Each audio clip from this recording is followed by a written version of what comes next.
Le parcours un peu classique, quand on est à l'université, dans les années 80-90, il y a beaucoup d'activités, que ce soit d'activités sociales, culturelles, politiques. Et donc, on adhère. J'étais en Algérie. Donc, j'étais en Algérie, à l'université d'Oran. J'étais à la faculté de droit, j'ai fait du droit. Et c'est des facultés traditionnellement très actives sur la défense des droits, de la pédagogie, contenu des cours, c'est la période des grèves, c'est une période de liberté au niveau universitaire. Et c'est là que j'ai adhéré dans un comité de défense des droits des étudiants. À l'époque, l'Algérie était aussi en pleine transformation sociale. J'étais dans un comité, ce qu'on appelait à l'époque le mouvement de volontariat, qui était très connu parce que les étudiants volontaires, on les appelait les volontaires, consacraient leur période de vacances à l'accompagnement de la réforme agraire. Donc j'ai fait partie de ce mouvement. Et logiquement, c'est un mouvement qui était en opposition par rapport à la forme de parti unique, parce que c'est pas démocratique, un parti unique. Et j'étais dans un parti communiste clandestin. Dans les années 90, comme beaucoup de communistes clandestins, la police politique avait les listes des gens, des militants, des journalistes, des intellectuels, et donc il y avait de plus en plus de menaces. Donc en plus, quand on est à la fois femme et communiste, on est doublement menacé. Je suis partie faire des études dans un premier temps, donc j'ai fait un 3e cycle à Paris 5, à René Descartes, en droit international du développement, et je suis restée. Voilà. Donc j'ai obtenu ce diplôme, je suis restée, j'ai navigué comme beaucoup d'étrangers entre des papiers précaires de carte de séjour étudiant. J'ai même été pendant 1 an et demi une sans-papier. Et c'est à ce moment-là que les assassinats se sont multipliés en Algérie, qu'il y avait des atrocités commises contre des villages entiers. J'ai fondé une association, le relais des associations algériennes des femmes démocrates. C'était une association où il y avait des femmes algériennes mais aussi des femmes françaises, une association de droit français. Et on a sillonné la France pour discuter avec les gens, faire connaître la situation en Algérie, monter des mouvements de solidarité. Nous avons accueilli aussi des hommes et des femmes menacés, donc à notre tour, nous les avons accueillis ici. Voilà, certains et certaines sont là aujourd'hui, d'autres sont repartis.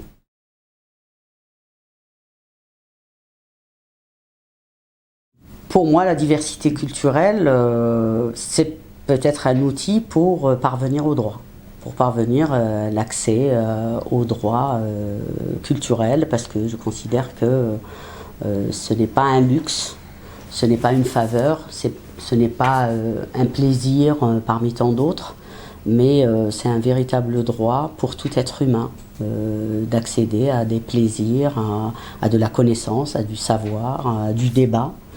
On se sent toujours mieux. On dit ce soir je vais dormir moins bête. Ça prend toute sa dimension quand on assiste à un débat après une projection de film ou à la rencontre d'un écrivain ou d'un essayiste. On apprend nous-mêmes aussi à nourrir notre propre réflexion et nos propres parcours parfois sont aussi interrogés. Donc pour moi la diversité culturelle, je disais tout à l'heure, plutôt se battre en France pour l'exception culturelle, faire en sorte que on ne pense pas au niveau des pouvoirs publics et des officiels que quand on dit une exception, c'est pour sortir du rang, mais pour faire en sorte que l'ensemble de l'Europe considère que la culture, c'est un droit. Ce n'est pas un investissement comme les autres, ce n'est pas que de l'ordre économique, mais comme c'est un droit, il faut y mettre les moyens, et les moyens, c'est les budgets des États, c'est le budget de l'Europe, c'est arrêter de porter atteinte au fonctionnement des structures culturelles, au parcours culturel, aux moyens des associations, aux militants culturels, faire en sorte que les droits des intermittents soient reconnus. C'est un ensemble de luttes pour que la culture ou la diversité des approches culturelles et des plaisirs culturels soit reconnue. Quand il y a une atteinte à la liberté, à la démocratie, qu'est-ce qu'on on attaque en premier? On attaque la culture, on attaque les hommes et les femmes de culture, on attaque les hommes, les femmes de lettres, on brûle des livres, on ferme des salles de cinéma. C'est parce que la culture, c'est l'esprit, et c'est de là que tout part pour tout être humain.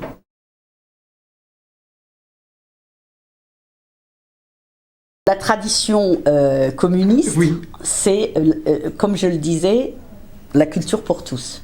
Les gens peuvent penser que c'est un slogan, c'est vide. Non.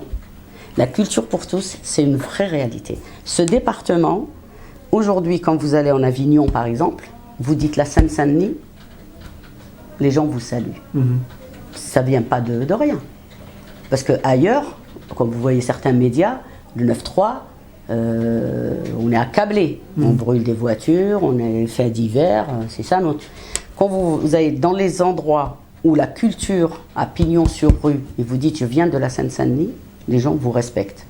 Pourquoi? Parce que la tradition ici, depuis que le département était dirigé par les communistes jusqu'à aujourd'hui, c'est la culture pour tous. C'est quel que soit votre niveau de vie, quelle que soit la ville où vous habitez, le quartier où vous habitez, il faut que votre droit à l'accès culturel soit respecté. À la rentrée, on va rencontrer, on a beaucoup d'écrivains sur le département. Tout le monde ne les connaît pas. Il faut quand même faire cela, pas seulement en marge du Salon du Livre, mais aussi en tant qu'acteurs du monde culturel, parce que ils sont écrivains, mais ils ont un avis sur les spectacles vivants, sur notre coopération avec la Philharmonie, sur les coopérations, par exemple, ville-département. Sur les 40 villes du département, on a une bonne vingtaine de conventions qui fonctionnent. Dans ce cadre conventionnel où on se partage les objectifs, notamment, justement, le droit à l'accès à la culture. Il y a donc cette convention qui s'accompagne aussi d'une subvention. Une subvention versée aux communes. Aux communes directement.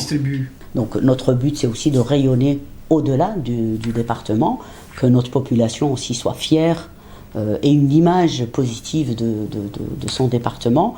Et par le biais de la culture, je pense que je dirais que c'est presque le plus facile, mais il faut se donner les moyens.